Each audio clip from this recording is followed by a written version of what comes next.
Assalamualaikum warahmatullahi wabarakatuh. Perkenalkan, nama saya Hikmatun Baligoh dengan NIM 192231058. Di sini saya akan melakukan review neraca bahan makanan Kota Bekasi tahun 2023. Berikut adalah laporan neraca bahan makanan yang saya gunakan. Judulnya Neraca Bahan Makanan Kota Bekasi 2023 yang disusun oleh Dinas Ketahanan Pangan Pemerintah Kota Bekasi tahun 2023. Yang pertama adalah pendahuluan. Laporan ini disusun untuk menggambarkan kondisi penyediaan dan ketersediaan pangan di Kota Bekasi melalui pendekatan neraca bahan makanan. NBM merupakan alat perencanaan pangan yang penting karena memberikan gambaran komprehensif mengenai produksi pangan, distribusi, pengolahan, dan konsumsi pangan masyarakat. Melalui penyusunan NBM, pemerintah daerah dapat merumuskan kebijakan ketahanan pangan yang berbasis data akurat dan terkini.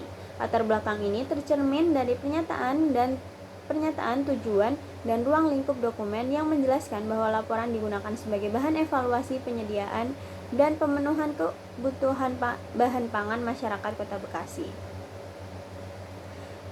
Untuk hasil reviewnya sendiri, untuk tujuannya yang pertama adalah mengetahui ketersediaan pangan dari berbagai sumber seperti produksi, perdagangan, distribusi, dan stok. Lalu juga menghitung ketersediaan energi dan protein per kapita yang kemudian dibandingkan dengan standar kebutuhan masyarakat, lalu juga menjadi dasar perencanaan dan evaluasi ketahanan pangan daerah. Untuk subjeknya sendiri, yang pertama adalah seluruh komoditas pangan yang diproduksi, diperdagangkan, dan dikonsumsi oleh masyarakat Bekasi, lalu seluruh penduduk Kota Bekasi tahun 2022, dan juga Dinas Ketahanan Pangan, Dinas Pertanian, BPS Kota Bekasi, Dinas Perdagangan, serta pelaku usaha pangan.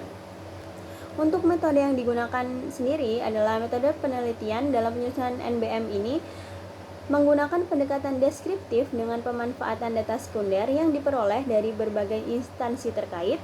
Data dikumpulkan melalui kompilasi dari sumber-sumber resmi. Data yang terkumpul kemudian distandarisasi menggunakan konversi bahan makanan ke bentuk dapat dimakan atau edible portion, dan dihitung ketersediaannya melalui formula NBM yang mencakup perhitungan produksi, impor, ekspor antar wilayah, serta ketersediaan bersih. Selanjutnya, data diolah untuk memperoleh ketersediaan energi dan protein per kapita per hari, yang kemudian dianalisis secara deskriptif untuk menggambarkan kondisi ketersediaan pangan serta kecukupan energi dan protein di Kota Bekasi selama tahun 2023. Untuk hasil perhitungan NBM-nya sendiri menunjukkan bahwa ketersediaan pangan di Kota Bekasi selama tahun 2023 tergolong sangat mencukupi, dan jika dilihat dari ketersediaan energi dan juga protein dibandingkan kebutuhan rata-rata penduduk, ketersediaan energi per kapita per hari mencapai 2.441,94 kilokalori. Untuk kebutuhannya sendiri untuk kebutuhan energi standarnya sendiri 2100 kilokalori, yang mana hal ini menunjukkan bahwa ketersediaan energi mencapai sekitar 116% dari kebutuhan. Berikut adalah tingkat ketersediaan energi dan juga protein. Rata-rata ketersediaan energi untuk memenuhi kebutuhan penduduk di wilayah Kota Bekasi pada tahun 2022 adalah sekitar 2.943 kilokalori per kapita per hari, dan jika dibandingkan dengan angka kecukupan energi yang dianjurkan secara nasional, berarti tingkat ketersediaan energi di wilayah Kota Bekasi telah mencapai sekitar 122,6% AKE pada tahun 2022. Sementara itu, ketersediaan protein telah mencapai 101,1 gram per kapita per hari, sehingga tingkat ketersediaan protein atau TKP di wilayah Kota Bekasi telah mencapai 163,1% AKP.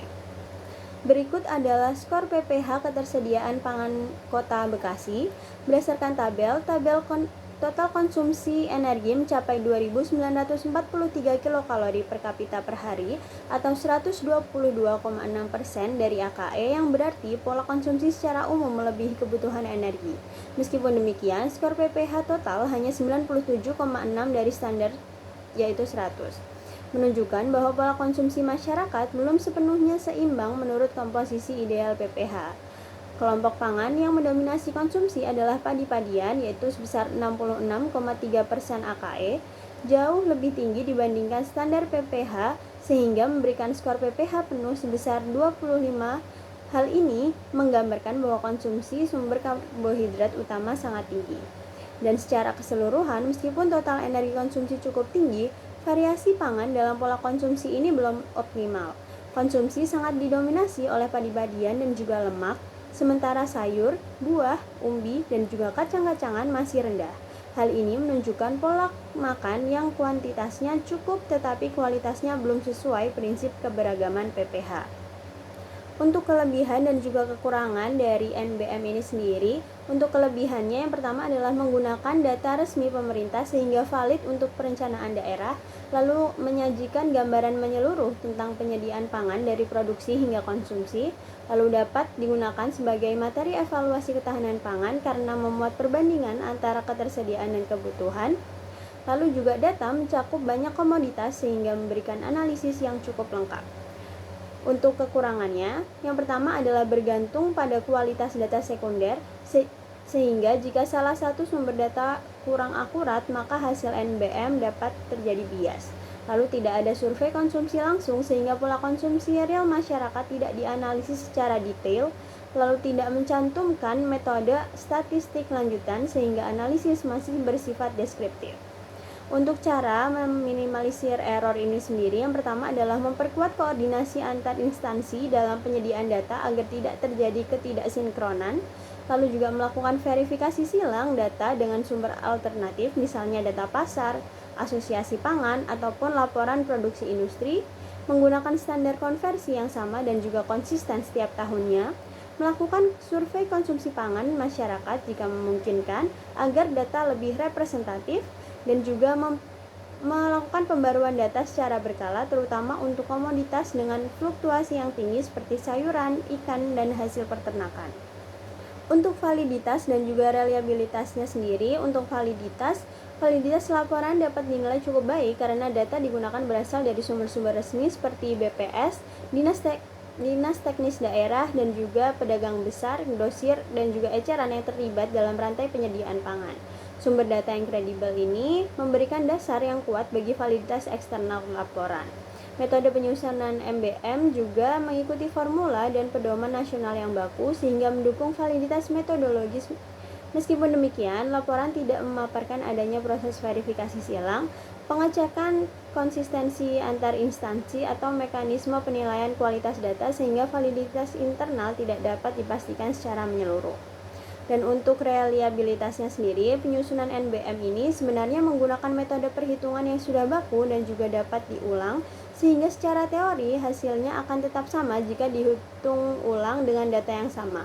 Namun, reliabilitas data lapangan tidak dapat dinilai secara jelas karena laporan tidak memberikan informasi penting, seperti beberapa banyak pedagang eceran yang dijadikan sumber, di mana lokasi pengambilan datanya, dan bagaimana cara memilih sumber datanya. Karena informasi tersebut tidak dijelaskan, sehingga kita tidak bisa memastikan apakah hasil NBM ini akan benar-benar konsisten jika proses pengumpulan datanya dilakukan kembali di masa mendatang. Untuk kesimpulannya, secara keseluruhan, laporan neraca bahan makanan Kota Bekasi tahun 2023 ini menunjukkan bahwa ketersediaan pangan di Kota Bekasi berada dalam kondisi yang baik. Hal ini terlihat dari ketersediaan energi dan juga protein yang melebihi kebutuhan standar penduduk, sehingga kota berada dalam situasi pangan yang surplus. Sekian yang dapat saya sampaikan. Terima kasih. Wassalamualaikum warahmatullahi wabarakatuh.